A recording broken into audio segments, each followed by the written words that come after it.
দশম শ্রেণীর ইতিহাস পাঠ্য বিষয়ের তৃতীয় অধ্যায়ের শেষ অংশ নিয়ে আজ চলে এসেছি। এই অংশে আমরা আলোচনা করব নীল বিদ্রোহ, পাগলাপন্থী বিদ্রোহ ও পাবনা বিদ্রোহ, এবং এই চ্যাপ্টার থেকে কোন প্রশ্নগুলো ইম্পর্টেন্ট সেই প্রশ্নগুলো আমরা তুলে ধরব। সুতরাং তোমরাও ভালো করে এই অধ্যায়ে আমরা যা আলোচনা করব শুনবে, স্টাডি করবে, আমরা যেটা বলে দেবো সেইগুলো ভালোভাবে পড়ার চেষ্টা করবে সব সময়। আর বুঝতে না পারলে কমেন্ট বক্সে তোমরা কমেন্ট করো, চেষ্টা করব কমেন্টগুলির উত্তর দেওয়ার। এই তৃতীয় অধ্যায়ের আজ শেষ অংশ নিয়ে আমরা গুরুত্বপূর্ণ একটা পর্ব আলোচনা করতে চলেছি। হ্যালো স্টুডেন্টস, তোমরা দেখছো এডুডিউস চ্যানেলে তোমাদের সবাইকে স্বাগত জানাই। তা দশম শ্রেণীর ইতিহাস পাঠ্য বিষয়ে যে তৃতীয় অধ্যায় রয়েছে, এই তৃতীয় অধ্যায়ে সব থেকে গুরুত্বপূর্ণ একটা প্রশ্ন নীল বিদ্রোহ। এই যে নীল বিদ্রোহ অধ্যায়, নীল বিদ্রোহের যে একটা বিশাল অধ্যায়, তা কিন্তু বিদ্রোহের ইতিহাসে প্রভাব বিস্তার করে রয়েছে। তৃতীয় অধ্যায় যতগুলো বিদ্রোহ রয়েছে, আদিবাসী বিদ্রোহ হোক, উপজাতি বিদ্রোহ হোক, নীল বিদ্রোহ কিন্তু সব থেকে গুরুত্বপূর্ণ বিদ্রোহ। এই বিদ্রোহের ফলে ইংরেজরা কিন্তু বা ব্রিটিশ সরকার অনেকটাই আন্দোলিত হয়ে গেছিল।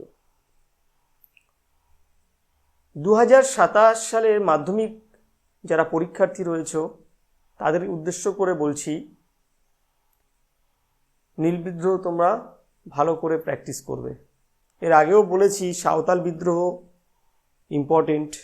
সাঁওতাল বিদ্রোহ যেমন ইম্পর্টেন্ট, তেমনই কিন্তু নীল বিদ্রোহ তোমাদের ক্ষেত্রে 2027-এ খুব ইম্পর্টেন্ট প্রশ্ন হতে চলেছে।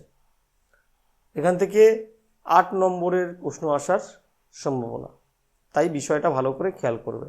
যে পয়েন্টগুলো বলবো সেই পয়েন্টগুলো দেখবে, বুঝবে এবং বই থেকেও স্টাডি করবে। আমরা টেক্সট বুকটা বারবার করে বলি, টেক্সট বুকটা ভালো করে পড়তে, খুঁটিয়ে খুঁটিয়ে পড়বে, ঠিক আছে? নীল বিদ্রোহ থেকে এবছরে প্রশ্ন আসার প্রবল সম্ভাবনা। নীল বিদ্রোহ, সাঁওতাল বিদ্রোহ 8 নম্বরের। আর তৃতীয় অধ্যায় থেকে আমি মনে করি তৃতীয় অধ্যায় থেকে 2027 মাধ্যমিকে 8 নম্বরের প্রশ্ন দেবেই, একদম 100% কনফার্ম আমি যে 27-এ এই নীল বিদ্রোহ বা সাঁওতাল বিদ্রোহ থেকে প্রশ্ন হবে। সুতরাং ভালো করে খেয়াল করো। তাহলে নীল বিদ্রোহ জানতে গেলে আমাদেরকে প্রথমে জানতে হবে নীল কি। আমরা নীল একটা রং বলে জানি, যে নীল একটা রং, একটা কালারের নাম। নীল একটা কালার ঠিকই, কিন্তু একটা পণ্য, একটা শস্য। প্রাচীনকালে মানে প্রায় 150 বছর আগে এই নীল বলে একটা ফসল ছিল, মাঠে উৎপাদিত হতো। চাষিদেরকে দিয়ে এই ফসল উৎপন্ন করা হতো। যে মাঠে একবার নীল হতো সেই মাঠে 2-3 বছরে অন্য কোনো ফসল হতো না, এতটা মাটিকে অনুর্বর করে দিত। নীল হলো একটি ফসল, মাঠের একটি ফসল, এটি রঞ্জক পদার্থ, এটি রঞ্জক পদার্থ তৈরি হয় আর কি। এই ফসল দিয়ে একটি রঞ্জক পদার্থ তৈরি হয়। এই রঞ্জক পদার্থ কি কাজে লাগে না, জামা কাপড় সাদা করতে লাগে। জামা কাপড়, বিশেষ করে বস্ত্র। আগেকার দিনে তোমরা জানো, দেখেছো বিভিন্ন ছবিতে হোক, বিভিন্ন ভিডিওতে হোক, তোমরা দেখেছো যে মানুষ কিন্তু আগে সাদা জামা কাপড় পরতো, ধুতি পাঞ্জাবি সব সাদা ছিল। তাহলে বিশাল সংখ্যক ভারতীয়দের জন্য জামা কাপড় সাদা করতে এই রঞ্জক পদার্থটা ব্যবহার হতো। আর রঞ্জক পদার্থ পাওয়া যেত এই নীল বলে ফসলটা থেকে। জামা কাপড় রঙিন করা হয়, জামা কাপড়কে কিন্তু প্রথমে সাদা করা হয়, তারপর কিন্তু তা রঙিন করা হয়। সুতরাং সাদা করাটা খুবই জরুরি। সেক্ষেত্রে নীলও তেমন প্রয়োজনীয় ছিল। তাই ব্রিটিশ সরকার উঠে পড়ে লেগেছিল এই নীল চাষ চাষিদের দিয়ে করাতে। তাহলে এত জামা কাপড় কোথায় তৈরি হতো? এত জামা কাপড় তোমরা আগেও পড়েছো, ক্লাস 9-এ পড়েছো যে অষ্টাদশ শতকে মানে 18 শতকে ইংল্যান্ডের শিল্প বিপ্লব ঘটেছিল, ঠিক আছে? সেই শিল্প বিপ্লবের ফলে ইংল্যান্ডের কলের কারখানায় প্রচুর পরিমাণে বস্ত্র উৎপাদিত হতো। সেই বস্ত্র সাদা করার প্রয়োজন ছিল, সেক্ষেত্রে এই নীল বা রঞ্জক পদার্থটা দরকার ছিল।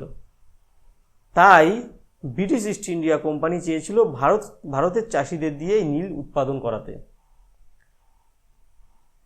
তাই British company, east India company ভারতের চাষিদের দিয়ে নীল চাষ করানোর ক্ষেত্রে যাদেরকে যেসব কর্মচারীদের নিয়োগ করেছিল সেই কর্মচারীদের বলা হতো নীলকর। এই নীলকররা চাষিদের বাধ্য করাতো নীল চাষ করতে। ফরাসি বণিক লুই বোনার্ড, ফরাসি বণিক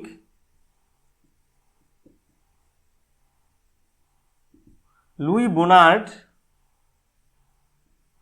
বোনার্ড প্রথম ভারতে নীল চাষ শুরু করে। ফরাসি বণিক লুই বোনার্ড প্রথম কিন্তু ভারতে নীল চাষ শুরু করেছিল। তারপর ব্রিটিশ ইস্ট ইন্ডিয়া কোম্পানি আস্তে আস্তে অন্যান্য নীলকরদের নিয়োগ করতে থাকে, কর্মচারীদের নিয়োগ করতে থাকে। তাদের অধীনস্থ গোমস্তা বাহিনী থাকতো, তারাও লাঠি সোটা নিয়ে হাজির হতো চাষিদের অত্যাচার করে, তাদের উপরে নির্যাতন শোষণ চালিয়ে এই নীল চাষ করাতে।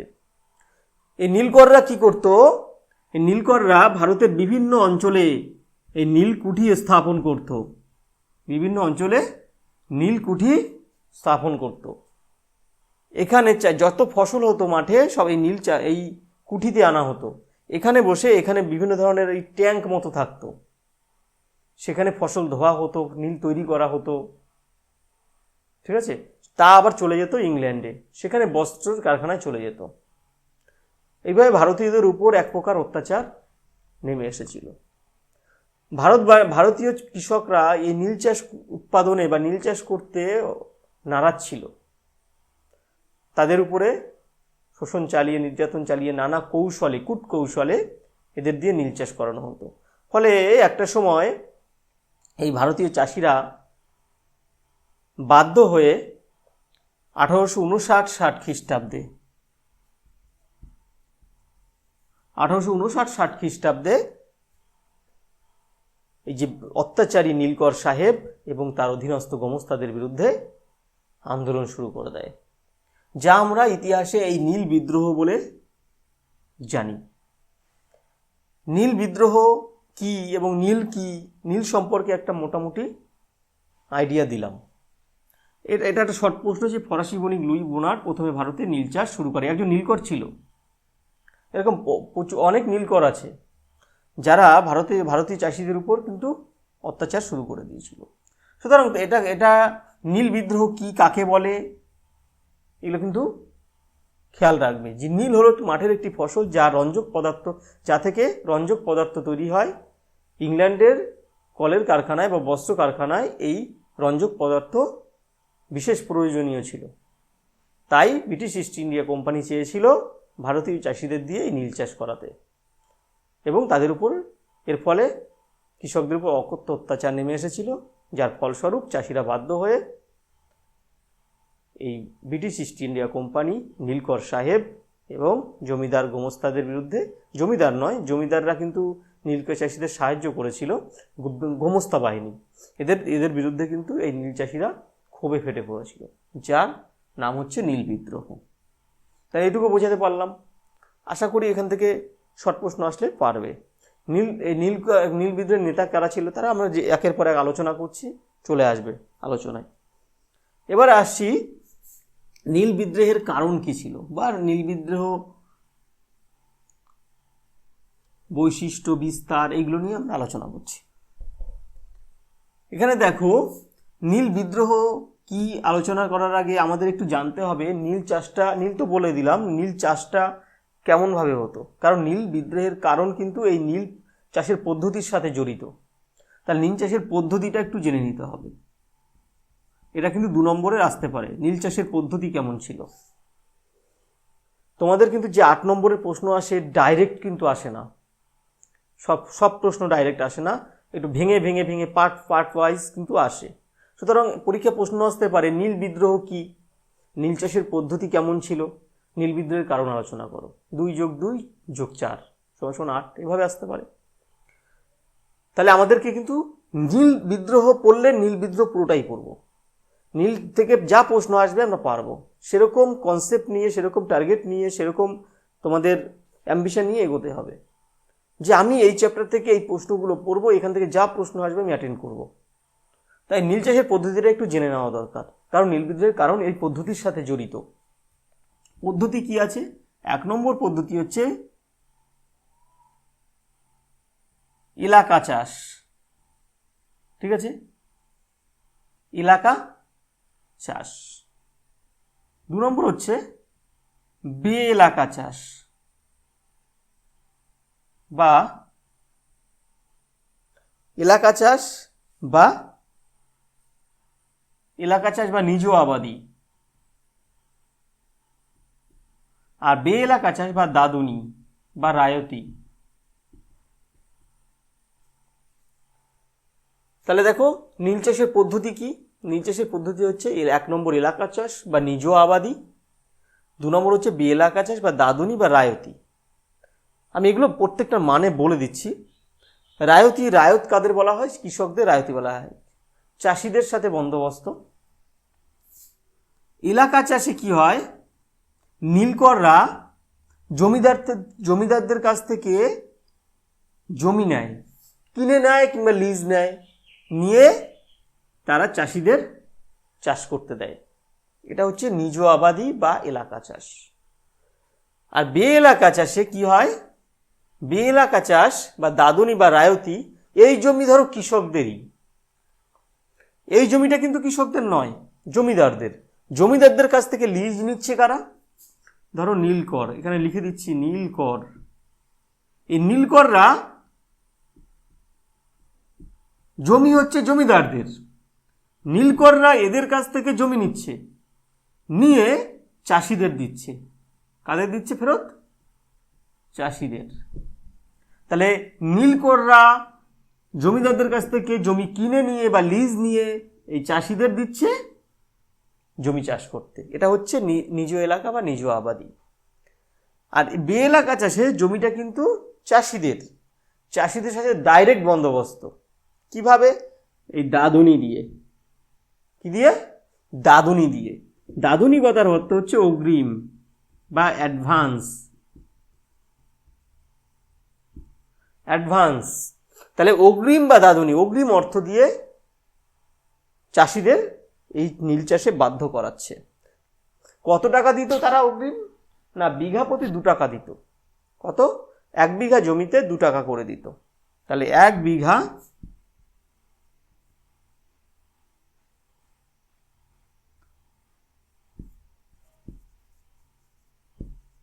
2 টাকা পার 1 বিঘা, মানে 1 বিঘা জমিতে 2 টাকা করে দিত চাষিদের। এটা হচ্ছে দাদুনি, অগ্রিম অর্থ চাষিদের দিত, চাষিরা সই করে দিত, ওরা তো নিরক্ষর ছিল, সই করে দিত বা টিপছাপ দিত, যাই করত, ফলে তারা ঋণের জালে বা একটা কথায় আটকে যেত। ফলে সারা জীবন কিন্তু এই একবার যে চিকিৎসক দাদুনি নিত, তারা বংশ পরম্পরায় কিন্তু দাদুন থেকে ছাড়া পেত না। এমনভাবে তাদের ঠকানো হতো, সমস্ত কূট কৌশলে সমস্ত কাগজে লিখিত আকারে ছিল। তাহলে এই দাদুনি দিয়ে কিন্তু চাষিদের বাধ্য করা হতো নীল চাষ করাতে। তাহলে দাদুনি প্রথায় বা বে এলাকা চাষি জমি চাষিদের 1 বিঘা জমিতে 2 টাকা করে দিলে তারা চাষ করত। আর নিজ এলাকা হচ্ছে জমিদারদের, নীলকররা জমিদারদের কাছ থেকে জমি লিজ নিয়ে বা কিনে চাষিদের দিত। এটা হচ্ছে এলাকা চাষ বা নিজ আবাদি। তাহলে ঠিক আছে, নীল বিদ্রোহের কারণ এই দুটো পদ্ধতির সাথে কিভাবে জড়িত তো অবশ্যই আছে। এই যে নিজ এলাকা বা নিজ আবাদিতে চাষিদের কিন্তু একটু লাভ হতো, আর এই দাদুনিতে চাষিদের একটুও লাভ হতো না। এগুলো সমস্ত কিছু পদ্ধতি কিন্তু, এই যে পদ্ধতি নীল চাষের, সমস্ত কিন্তু নীলকরদের সাজানো। একটা বিশাল ষড়যন্ত্র। ঠিক আছে, এই নিজ এলাকায় কিন্তু চাষিদের একটু লাভ হতো, কিন্তু এই বে এলাকা চাষে দাদুনিতে কিন্তু চাষিদের একটুও লাভ হতো না। ঠিক আছে, এতে লাভ হতো নীলকরদের। তাই চাষিরা দাদুনি প্রথায় বাধ্য থাকতো না, জোর করে তাদের অগ্রিম অর্থ দিয়ে বাধ্য করা হতো। চাষিরা যদি এলাকা চাষ করত তাহলে এতে চাষিদের একটু লাভ থাকতো, কিন্তু এরা কিন্তু সমস্ত টাকা দিত না, খাটাতো কিন্তু দিত না। যেহেতু এখানে চাষিদের লাভ, চাষিদের সব টাকা দিতে চাইতো না।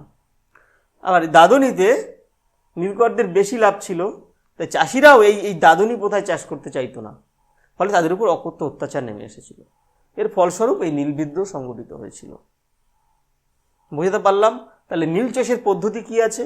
এলাকা চাষ বা নিজ আবাদি, বে এলাকা চাষ বা দাদুনি বা রায়তি।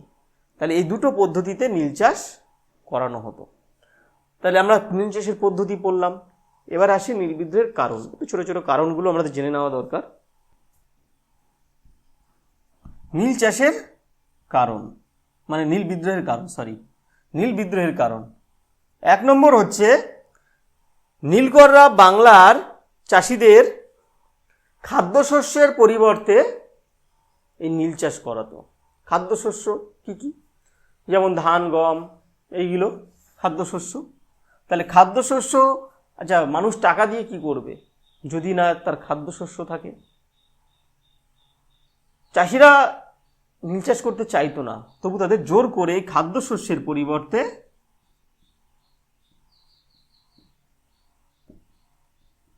নীল চাষ, এটা হচ্ছে একটা কারণ। তাহলে খাদ্যশস্যের পরিবর্তে নীল চাষ চাষিদের দিয়ে করানো হতো, ফলে চাষিরা কিন্তু নীলকরদের প্রতি বা বাংলার ইংলিশ সরকারের প্রতি কিন্তু এক প্রকার ক্ষুব্ধ ছিল। এটা 1 নম্বর কারণ। তাহলে খাদ্যশস্যের পরিবর্তে নীল চাষ, নীল চাষ তারা করবে চাষিরা, কিন্তু নীল চাষে বেশি লাভ ছিল না চাষিদের। তারপরে এক জমিতে নীল চাষ করা হলে সেই জমি অনুর্বর হয়ে যেত, পরে আর খাদ্যশস্য হতো না। তার নীল চাষ করতে তারা অসমর্থ ছিল এবং তারা নারাজ ছিল। 2 নম্বর হচ্ছে চাষিদের বিঘা প্রতি যে 2 টাকা করে দাদন দেওয়া হতো, চাষিদের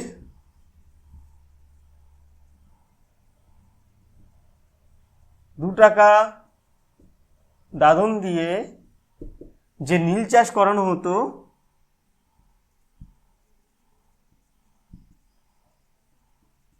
চাষিদের বিঘা প্রতি 2 টাকা দাদন দিয়ে যে নীল চাষ করানো হতো, এর ফলে চাষিরা কিন্তু ঋণের জালে জর্জরিত হয়ে যেত। কারণ এখানে নানা কূটকৌশল ছিল, ষড়যন্ত্র ছিল। চাষিদের বাধ্য করা হতো, চাষিদের বিভিন্ন এগ্রিমেন্ট লিখে সেখানে সই করিয়ে নেওয়া হতো। চাষিরা তো নিরক্ষর ছিল, বুঝতে পারতো না, তাই তারা যা খুশি তাই লিখে নিত। ফলে বংশ পরম্পরায় চাষিরা কিন্তু এই নীল চাষ করতে বাধ্য থাকতো। ফলে চাষিরা কিন্তু, বাবা যদি নীল চাষ দাদুনি প্রথায় সই করে, দাদুনি কাগজে সই করে, তাহলে ছেলে কেন পরবর্তীকালে সেই দাদুনি প্রথায় চাষ করবে? কিন্তু এক প্রকার যেহেতু বাবা সই করেছে, তাই সে বংশ পরম্পরায় কিন্তু ছেলেও কিন্তু, মানে চাষির ছেলে কিন্তু নীল চাষ করতে বাধ্য থাকতো। ফলে এক বংশ পরম্পরা এভাবে চলে আসলে একটা সময় কিন্তু কৃষক সম্প্রদায়, সেই হিন্দু বলো মুসলিম বলো, কৃষক সম্প্রদায় কিন্তু ক্ষোভে ফেটে পড়েছিল। ঠিক আছে। 3 নম্বর, বে এলাকা চাষে, ধর এলাকা চাষে চাষিদের লাভ ছিল। এলাকা চাষে চাষিদের মজুরি দেওয়া হতো না।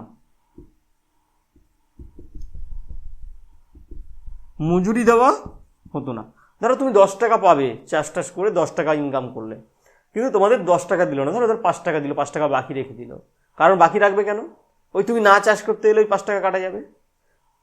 তোমাকে ওই 5 টাকার জন্য তোমাকে আবার চাষ করতে যেতে হবে। বলবে যে তুমি 5 টাকা নিয়ে তুমি আবার চাষ করো, ওই 5 টাকাটা পরে দিয়ে দেবো। এইভাবে কিন্তু ওদেরকে বাধ্য করা হতো। তাহলে এটা গেল 1 নম্বর। এলাকা চাষে চাষিদের লাভ ছিল ঠিকই, কিন্তু মজুরি বা পারিশ্রমিক পুরোপুরি দেওয়া হতো না। 4 নম্বর, 1830 খ্রিস্টাব্দ নাগাদ ভারতের গভর্নর জেনারেল ছিলেন লর্ড উইলিয়াম বেন্টিঙ্ক। তোমরা জানো বেন্টিং একজন ভালো মানুষ ছিলেন, কিন্তু ভালো মানুষ যতই হোক না হন না কেন, ইংরেজ তো ছিলেন, সেই রক্তের সম্পর্ক কিন্তু সেখানেই যায়। বেন্টিং ভালো ভালো কাজ করেছিলেন, জনকল্যাণমূলক কার্যাবলী পরিচালনা করেছিলেন।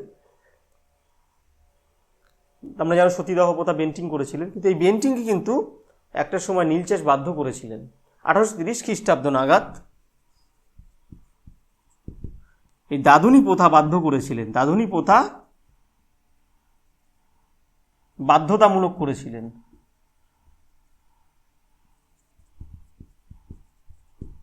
তাহলে 1830 বেন্টিং দাদুনি প্রথা বাধ্যতামূলক করেছিলেন পঞ্চম ও সপ্তম আইন দ্বারা। কি? পঞ্চম ও সপ্তম আইন দ্বারা লর্ড উইলিয়াম বেন্টিং এই দাদুনি প্রথাটা, নীল চাষ দাদুনি প্রথাটা কিন্তু বাধ্যতামূলক করেছিলেন। ফলে চাষিরা বাধ্য থাকতো নীল চাষ করতে। ঠিক আছে, চাষিরা বাধ্য থাকতো, এবং সেক্ষেত্রে চাষিরা যদি অসম্মত হতো বা নারাজ হতো, তাহলে তাদের উপর কিন্তু মারাত্মক অত্যাচার করা হতো, তাদেরকে পেটানো হতো, তাদের বাড়িঘর লুট করা হতো, গরু বাছুর কেড়ে নেওয়া হতো, ঠিক আছে, সম্পত্তি কেড়ে নেওয়া হতো, তারপরে ঘরের সদস্যদের উপর অত্যাচার করা হতো, এইগুলো কিন্তু করা হতো। 5 নম্বর কি আছে? 5 নম্বর হচ্ছে এই যে কারণগুলো, এর ফলে চাষিরা যে ক্ষুব্ধ ছিল, এর পিছনে বিভিন্ন পত্র পত্রিকা, তারপরে আইনজীবীরা, তারপরে বুদ্ধিজীবীরা, তারপরে হচ্ছে বিভিন্ন সংবাদপত্র, বিভিন্ন নাটক, গ্রন্থ, এগুলো কিন্তু এই চাষিদের উপর যে হওয়া অকথ্য অত্যাচারের কাহিনী কিন্তু সুন্দর করে ফুটিয়ে তোলা হয়েছিল। আইনজীবীরা কিন্তু চাষিদের সাহায্য করেছিলেন, আর্থিক সাহায্য করেছিলেন। তারপর হচ্ছে লেখকরা তাদের বিভিন্ন গ্রন্থের মাধ্যমে এই নীলকরদের যে অত্যাচারের কাহিনী, নীল চাষিদের প্রতি যে অকথ্য অত্যাচার, তার সুন্দর কাহিনী সুন্দর করে ফুটিয়ে তুলেছে। সুন্দর কাহিনী কেন বললাম? একটা সুন্দরভাবে ফুটিয়ে তুলেছিলেন, এমনভাবে যে চাষিরা কিন্তু প্রেরণা লাভ করেছিল নীল বিদ্রোহ সংগঠিত করতে। ফলে এই যে বিভিন্ন সাহিত্যিক লেখক, তারপরে আইনজীবী, তারপর হচ্ছে বুদ্ধিজীবী, এরা কিন্তু নীল চাষিদের প্রেরণা দিয়েছিল। ফলে যেমন 1789 খ্রিস্টাব্দে ফ্রান্সে ফরাসি বিপ্লব সংগঠিত হওয়ার ক্ষেত্রে যেমন দার্শনিকদের ভূমিকা ছিল, রুশো, ভলতেয়ার, মন্তেস্কু, তারপর হচ্ছে ডেনিস দিদেরো, এলেমবার্ট, ঠিক আছে, তাই এদের যেমন ভূমিকা ছিল, এই নীল বিদ্রোহ সংগঠিত হওয়ার পশ্চাতে কিন্তু এই আইনজীবী, বুদ্ধিজীবী, তারপরে হচ্ছে লেখক, সাহিত্যিকদের কিন্তু একটা ভীষণ ভূমিকা ছিল। এরা চাষিরা কিন্তু এদের কাছ থেকে প্রেরণা লাভ করেছিল। তোমরা জানো নীল চাষিদের অত্যাচারের যে নীল চাষিদের উপর হওয়া অত্যাচারের কাহিনী কিন্তু নীল দর্পণ নাটকে দীনবন্ধু মিত্র ফুটিয়ে তুলেছিল, এবং তা নাটকে কিন্তু এমনভাবে প্রদর্শন করা হয়েছিল যে ভারতবাসী কিন্তু এই ব্যাপারে অবগত হয়েছিল। এবং জেমস লং সাহেবের নাম শুনেছ, পরে বলছি এগুলো।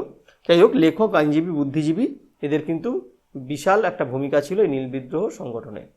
তাহলে এই কারণগুলো আমরা একটু আলোচনা করে নিলাম। নীল বিদ্রোহের কারণ কি আছে? খাদ্যশস্যের পরিবর্তে নীল চাষ করানো হতো, চাষিরা যা করতে নারাজ ছিল, চাষিদের বিঘা প্রতি 2 টাকা দাদন দিয়ে নীল চাষে বাধ্য করা হতো, এলাকা চাষে চাষিদের মজুরি ঠিকমতো দেওয়া হতো না। 1830 খ্রিস্টাব্দে দাদুনি প্রথা বাধ্যতামূলক করেছিল লর্ড উইলিয়াম বেন্টিং, যিনি ছিলেন ভারতের গভর্নর জেনারেল। লেখক, আইনজীবী, বুদ্ধিজীবীরা বাংলার, তারা কিন্তু এই নীল চাষিদের সমর্থনে এগিয়ে এসেছিল এবং তাদের প্রেরণা দিয়েছিল আন্দোলন সংগঠিত করার ক্ষেত্রে। তাহলে এই কারণগুলো আমরা করে নিলাম। এবার আমরা যাব কারণের পরে যাব কি আন্দোলনের বিস্তার, কতটা প্রভাবশালী, কারা কারা নেতা ছিল, কারা কারা চাষিদের হাত ধরে এগিয়ে এসেছিল। তাহলে নীল বিদ্রোহের বিস্তার।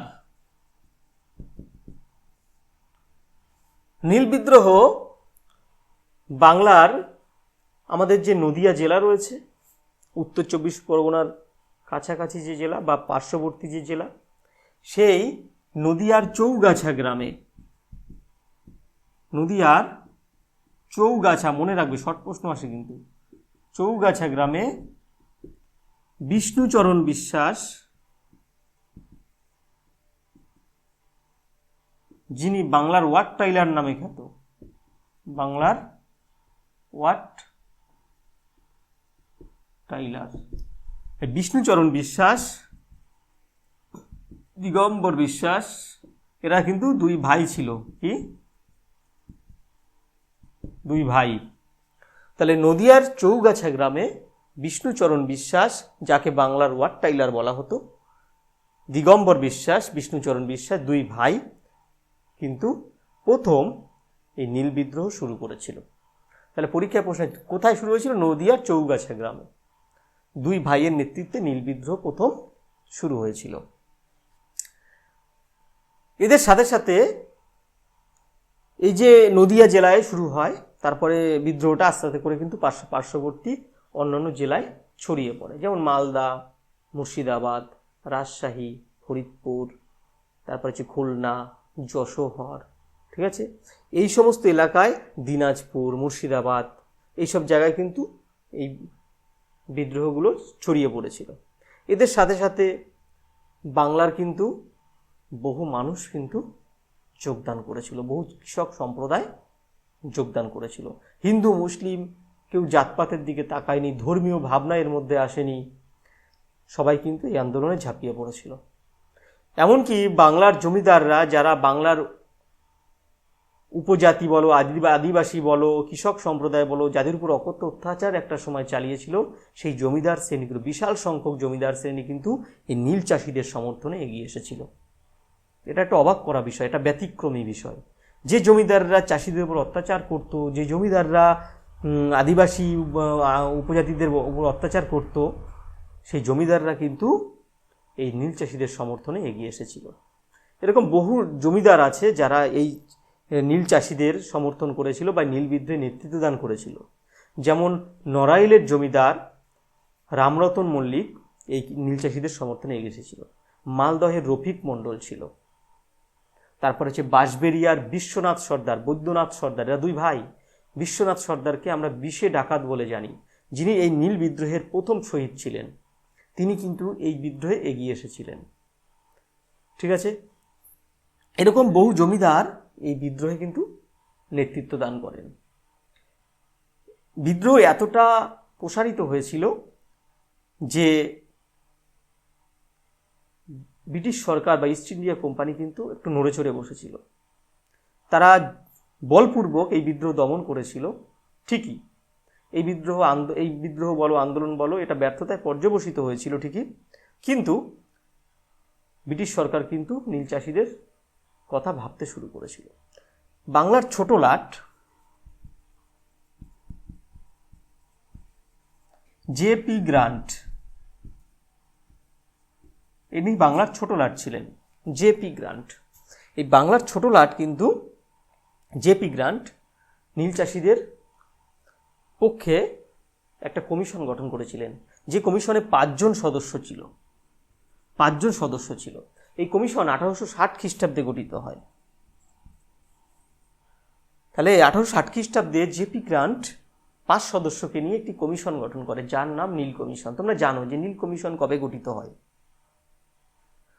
তাহলে 1860 খ্রিস্টাব্দে জে.পি. গ্রান্টের নেতৃত্বে 5 সদস্যের একটি কমিশন গঠিত হয়েছিল, যারা নীল চাষিদের বাড়ি বাড়ি গিয়ে একটা রিপোর্ট তৈরি করেছিল, তাদের উপর কতটা অত্যাচার হয়েছে, কিভাবে হয়েছে, কেন করা হতো, কত টাকা কিভাবে ঋণের জালে জর্জরিত করা হতো, এরা কিন্তু রিপোর্ট পেশ করেছিল। এবং সেই আদালতে কিন্তু এই কমিশনের রিপোর্ট কিন্তু যায়, এবং আদালত 1860 খ্রিস্টাব্দে 1862 খ্রিস্টাব্দে 1862 খ্রিস্টাব্দে কিন্তু নীল আইন পাশ হয়। এই নীল আইন পাশ হলে নীল চাষিদের নীল চাষ বাধ্যতামূলক ছিল, সেটা কিন্তু বাতিল করা হয়। চাষিরা নীল চাষ করতে পারবে, কিন্তু তারা স্বেচ্ছাধীনভাবে করবে, এই আইনটা কিন্তু পাশ হয়েছিল। ঠিক আছে, এইভাবে নীল বিদ্রোহ একটা সময় থেমে যায়। তারপরে নীল চাষ আর পরবর্তীকালে দেখাই যায় না। কেন দেখা যায় না? না, তোমরা জানো বিভিন্ন টেকনোলজি আবিষ্কার হয়েছে। বিভিন্ন টেকনোলজির ফলে এই নীল ফসলটা, এর বিকল্প কিছু রং তৈরি হয়েছে।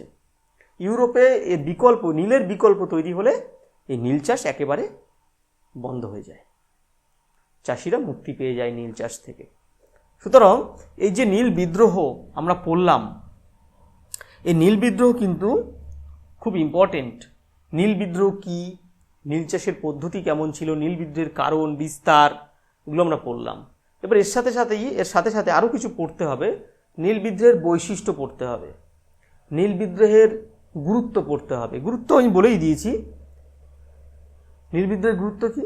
নীল কমিশন গঠিত হয়েছিল জেপি গ্রান্টের নেতৃত্বে, নীল চাষিদের কথা ভাবা হয়েছিল, নীল আইন পাশ করা হয়েছিল, ঠিক আছে। নীল চাষ স্বেচ্ছাধীন করা হয়েছিল। কি?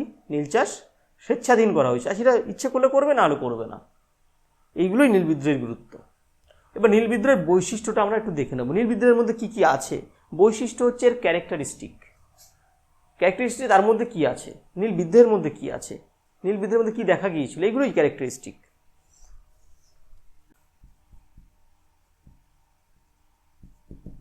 নীল বিদ্রোহের বৈশিষ্ট্যের মধ্যে কি আছে? 1 নম্বর, নীল বিদ্রোহ 3টি ধাপে হয়েছিল, 3টি স্তরে বিভক্ত। নীল বিদ্রোহ 3টি স্তরে বিভক্ত। 3টি স্তর কি কি? প্রথমটা হচ্ছে আবেদন নিবেদন, এটা হচ্ছে প্রথম।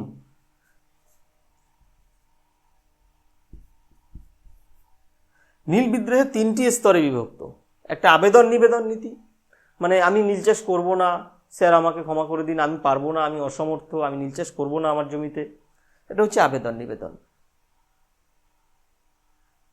তারপরে 2 নম্বর হচ্ছে ডাইরেক্ট না করে দেওয়া, নেগলেক্ট করা, নীল চাষ না করা, না আমি নীল চাষ করবো না। প্রথমে কি করেছিল? স্যার হাত জোর করে আবেদন নিবেদন, আমি নীল চাষ করবো না। নীল চাষ না করা 2 নম্বর, ডাইরেক্ট বলেছে না আমি নীল চাষ করবো না, আমি ফসল চাষ করবো, শস্য চাষ করবো, অন্য শস্য। 3 নম্বর অত্যাচার, মানে আন্দোলন, সোজা কথা। এবারে ইংরেজরা না শুনলে, নীল করা না শুনলে আন্দোলন সংগঠিত করা। এই 3টি স্তরে কিন্তু নীল চাষ মানে নীল বিদ্রোহটা সংগঠিত হয়েছিল। নীল বিদ্রোহ কিভাবে? আবেদন নিবেদন, নীল চাষ না করা, আন্দোলন সংগঠিত। এই 3টি স্তরে কিন্তু নীল বিদ্রোহটা হয়েছিল। এটা নীল বিদ্রোহের একটা বৈশিষ্ট্য। 2 নম্বর কি? এই যে 1 নম্বর দিলাম, 2 নম্বর বৈশিষ্ট্য কি? 2 নম্বর বৈশিষ্ট্য হচ্ছে যে নীল বিদ্রোহে কিন্তু হিন্দু মুসলিম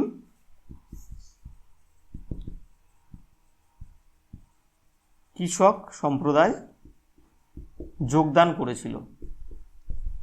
তাহলে হিন্দু মুসলিম কৃষক সম্প্রদায় যোগদান করেছিল। তাহলে নীল বিদ্রোহে হিন্দুও নেই, মুসলিমও, মানে হিন্দুর দিকে তাকায়নি, ধর্মের দিকে, মুসলিম ধর্মের দিকে তাকায়নি, সমস্ত কৃষক সম্প্রদায় কিন্তু আন্দোলনে ঝাঁপিয়ে পড়েছিল। তাই হিন্দু মুসলিম কৃষক সম্প্রদায়ের যোগদান ছিল এই বিদ্রোহের অন্যতম বৈশিষ্ট্য। 3 নম্বর বৈশিষ্ট্য হচ্ছে এই বিদ্রোহ ধর্মীয় প্রভাব মুক্ত ছিল। ধর্মীয় প্রভাব মুক্ত ছিল, ধর্মের কোনো টাচ এই বিদ্রোহে ছিল না। তাহলে কি বললাম? নীল বিদ্রোহ ধর্মীয় প্রভাব মুক্ত ছিল। এই বিদ্রোহ ধর্মীয় প্রভাব মুক্ত ছিল, ধর্মের কোনো টাচ এর সাথে নেই। যেমন ফরাজি আন্দোলন, ওহাবি আন্দোলন, এতে ধর্মের টাচ ছিল। এই নীল বিদ্রোহে কিন্তু কোনো ধর্মের টাচ ছিল না। 4 নম্বর কি আসতে পারে? 4 নম্বর বৈশিষ্ট্য, এই বিদ্রোহ ছিল শুধু নীলকর বিরোধী। এই বিদ্রোহ ছিল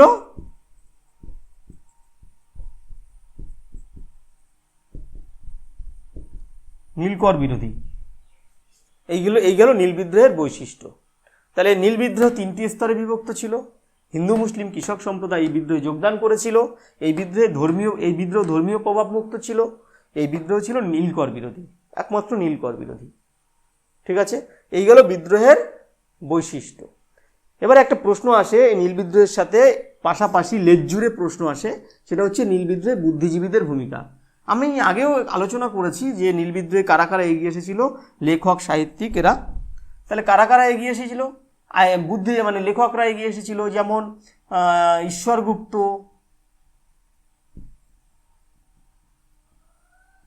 গুপ্ত, অক্ষয় কুমার দত্ত,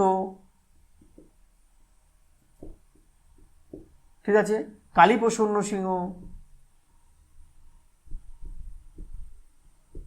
ঠিক আছে, ঈশ্বরগুপ্ত, তারপরে অক্ষয় কুমার, কালীপ্রসন্ন সিংহ, বঙ্কিমচন্দ্র চট্টোপাধ্যায়, ঠিক আছে, এরা কিন্তু এই নীল বিদ্রোহে এগিয়ে এসেছিল চাষিদের সমর্থনে। ঈশ্বরগুপ্তের সংবাদ প্রভাকর পত্রিকায় লেখা হয়েছিল সংবাদ, ঈশ্বরগুপ্তের সংবাদ প্রভাকর পত্রিকায় এগিয়ে এসেছিল এই বিদ্রোহে। এই পত্রিকায় লেখা হতো চাষিদের সমর্থনে নীলকর সাহেবদের অত্যাচারের কথা। অক্ষয় কুমার দাস তত্ত্ববোধিনী পত্রিকার কথা, তত্ত্ববোধিনী পত্রিকা, এই তত্ত্ববোধিনী পত্রিকায় অক্ষয় কুমার দত্ত লেখালেখি করতেন। দীনবন্ধু মিত্র ছিলেন, তিনি কোষ্যচিৎ, পথিকেন, কোষ্যচিৎ পথিকস্য ছদ্মনামে লিখতেন, কোষ্যচিৎ পথিকস্য ছদ্মনামে লিখতেন। নীলদর্পণ নাটক লিখেছিলেন দীনবন্ধু মিত্র, নীলদর্পণ নাটক লিখেছিলেন। কালীপ্রসন্ন সিংহ হুতম প্যাঁচার নকশায় লিখতেন, হুতম প্যাঁচার নকশা, হুতম প্যাঁচার নকশা, এই গ্রন্থে তিনি লিখতেন নীল চাষিদের সমর্থনে। এভাবে বুদ্ধিজীবীরা কিন্তু চাষিদের সমর্থনে এগিয়ে এসেছিল। আইনজীবীরাও ছিল, প্রচুর আইনজীবী ছিল। শম্ভুনাথ পণ্ডিত ছিল, তারপরে হচ্ছে প্রসন্ন কুমার ঠাকুর ছিল, হেমচন্দ্র কর ছিল, এরা কিন্তু আইনজীবী মানে উকিল, এরা কিন্তু এগিয়ে এসেছিল। তাহলে প্রসন্ন কুমার ঠাকুর,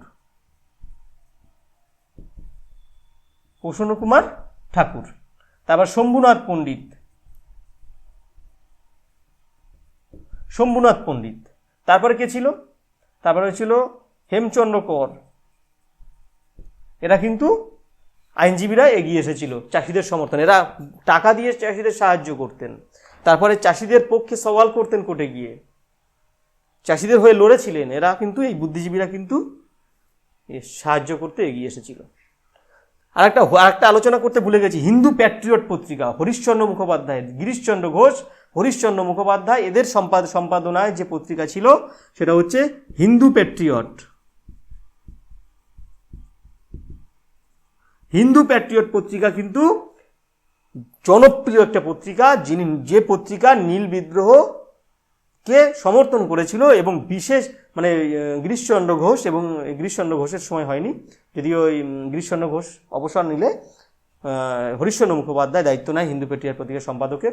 তা তিনি কিন্তু এই পত্রিকায় ভীষণভাবে লেখালেখি করেছিলেন। আমরা জানি এই দীনবন্ধু মিত্র যে নীলদর্পণ নাটকটি লিখেছিলেন, এটি ইংরেজিতে লিখেছিলেন মাইকেল মধুসূদন দত্ত।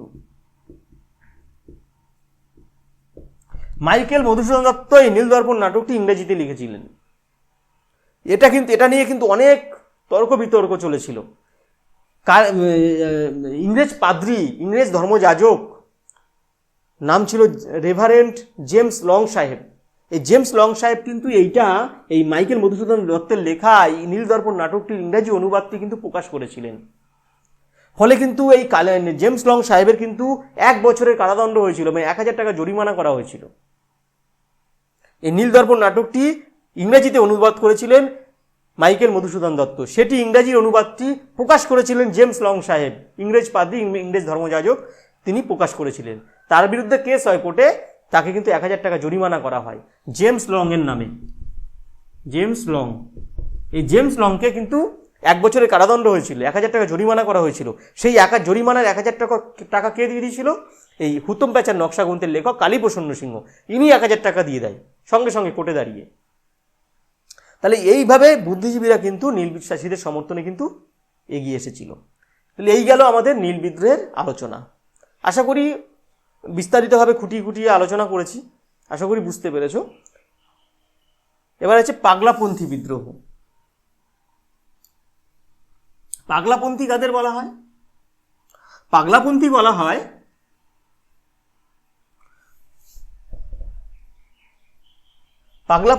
হয়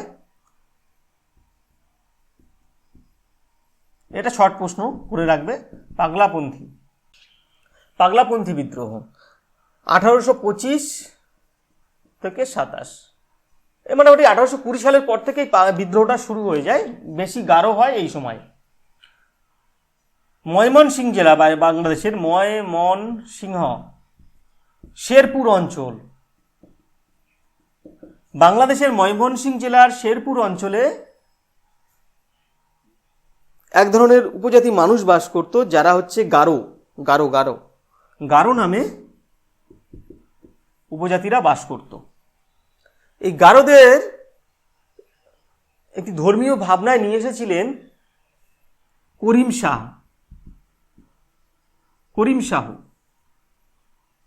এই করিম শাহ চাঁদ গাজী নামে পরিচিত ছিল। চাঁদ প্রতাপের চাঁদ গাজী মানে করিম শাহ তার চাঁদ গাজী নামে বিশেষ পরিচিত ছিল। ইনি কিন্তু এই গারোদের একটা ধর্মীয় ভাবনায় নিয়ে এসেছিল, এদের মধ্যে ধর্ম বিস্তার বা ধর্মের একটা প্রসার ঘটিয়েছিল। ইনি একটু পাগল টাইপের ছিলেন, মানে সবাই পাগলা পাগলা বলতো, পাগলা বাবা এরকম বলতো, তাই এদেরকে পাগলাপন্থী, গারোদের পাগলাপন্থী বলা হতো। অ্যাকচুয়ালি পাগল নয়, এই পাগলের অনুসারী, তাই গারোদের বলা হতো পাগলাপন্থী। তাহলে করিম শাহ চাঁদ গাজী নামে যিনি পরিচিত ছিলেন, ইনি গারোদের একটি ধর্মীয় ভাবনায় নিয়ে এসেছিলেন, ঠিক আছে। তার ফলে গারোরা কিন্তু এই করিম শাহের অনুগামী হয়ে ওঠে। এই অনুগামী হয়ে উঠলে এই পাগলের জন্য এদের পাগলাপন্থী বলা হতো। ফলে এদের মধ্যে একটা স্থানীয় জমিদার তারপর হচ্ছে যে ব্রিটিশ সরকার, এরা কিন্তু চিরস্থায়ী বন্দোবস্তের দ্বারা এদের জায়গায় কিন্তু একটা ট্যাক্স বসানো হয়েছিল, যে খাজনার বিরুদ্ধে কিন্তু এরা আন্দোলন শুরু করেছিল। আন্দোলনটা বেশি জোরদার হয় করিম শাহের পুত্র টিপু শাহ এর সময়। এই টিপু শাহের সময় কিন্তু এই করিম শাহ কিন্তু 1813 সালে মারা যায়। করিম শাহ 1813 সালে মারা গেলে টিপু শাহ এদের গারোদের বা পাগলাপন্থীদের নেতৃত্ব দিতে শুরু করে। এই টিপু শাহের নেতৃত্বে 1820 পর কিন্তু এই পাগলাপন্থী বিদ্রোহটা ঘোরতর রূপ নিতে থাকে। এই 1825 থেকে 27-এর ভিতরে এই আন্দোলনটা কিন্তু মারাত্মক আকার নেয়। 1827 খ্রিস্টাব্দে এই যে 1827 খ্রিস্টাব্দে এই টিপু শাহকে ইংরেজরা গ্রেপ্তার করে, তাকে কারাদণ্ড দেয়। কারাদণ্ড দিলে এই পাগলাপন্থী বিদ্রোহের অবসান ঘটে। মোটামুটি বোঝা গেছে পাগলাপন্থী বিদ্রোহ, এটা একটু জেনে রাখা দরকার। পাগলাপন্থী বিদ্রোহ কবে হয়, কাদের নেতৃত্বে হয়, কারা কারা নেতা ছিল, এইগুলো কিন্তু আসে পরীক্ষায়, ঠিক আছে। এবার আসছি পাবনা বিদ্রোহ।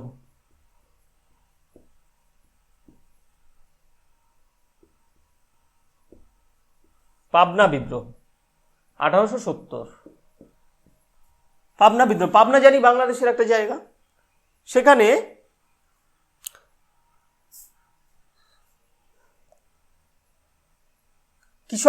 পাবনার কৃষকরা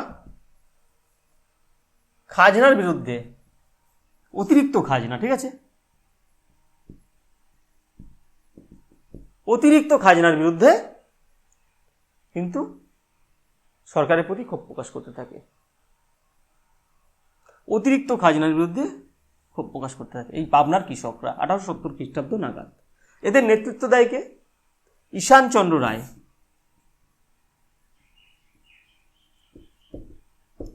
ঈশানচন্দ্র রায়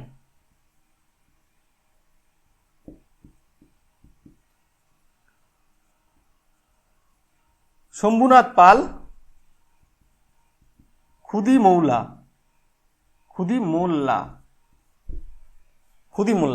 তাহলে এরা এই পাবনার কৃষকদের কিন্তু নেতৃত্ব দেয়। ফলে এই একটা কৃষকদের একটা অংশ কিন্তু ব্রিটিশ সরকার এবং জমিদারদের প্রতি কিন্তু খাজনা বন্ধের জন্য আন্দোলন শুরু করে দেয়, যার নাম হচ্ছে পাবনার কৃষক বিদ্রোহ।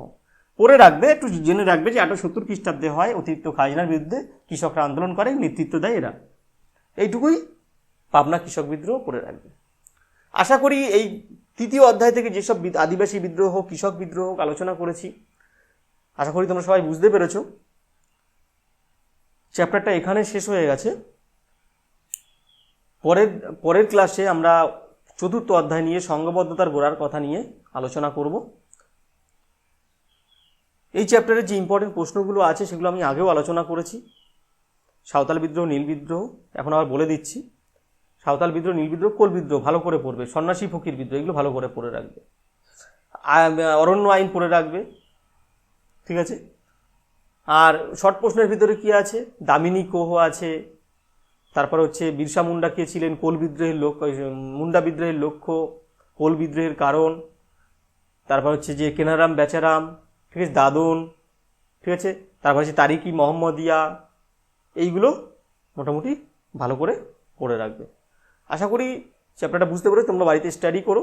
পরবর্তীকালে আমরা মোটামুটি টেস্টের আগে আমরা আরও ভিডিও মানে ক্লাস নিয়ে আসবো, এই চ্যাপ্টারগুলো রিভাইজ হবে, তখন আমরা আরও ইম্পর্টেন্ট প্রশ্ন বলে দেবো এবং খুব গুরুতর ইম্পর্টেন্ট বা গুরুত্বপূর্ণ ইম্পর্টেন্ট প্রশ্নগুলো আমরা বলে দেবো।